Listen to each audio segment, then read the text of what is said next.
That's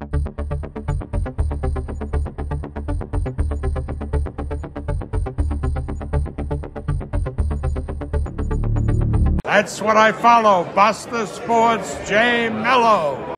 Upang mapanatili lamang ang isang kampeon sa bawat weight class, inimok ni WBO President Gustavo Olivieri si Alexander Usyk 23-0, 14 KOs noong Marso 13, 2025. Nalabanan si Joseph Parker sa 36-3, 24 KOs bilang kanyang mandatoryong challenger. Si Usyk ay isang Ukrainian na profesional na boksingero. Hawak niya ang pinag-isang World Heavyweight Championship mula noong 2021 at ang pamagat ng Ring Magazine mula noong 2022.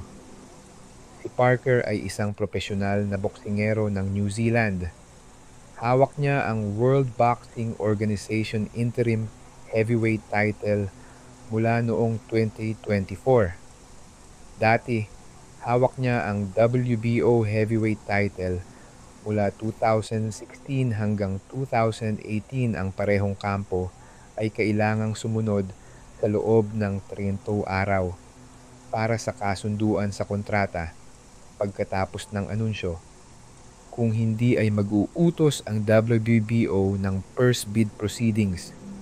Ang first bid ay iaalok sa sinumang promoter na gustong lumaban at ang pinakamataas na bidder ang mananalo ng karapatang lumaban.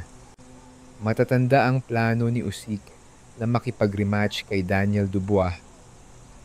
Napanalo, 1 talo, ngunit dahil sa announcement ng WBO ay maaaring kanselahin o ipagpaliban ang rematch.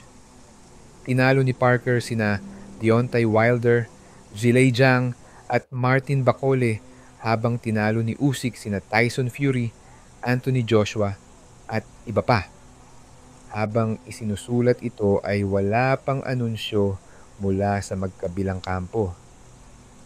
Kabayan, Basta Sports, J. Mello. Basta Sports, J. Mello. Basta Sports, J. Mello. Basta Sports, J. Mello. Basta Sports, J. Mello. That's what I follow, Basta Sports, J. Mello.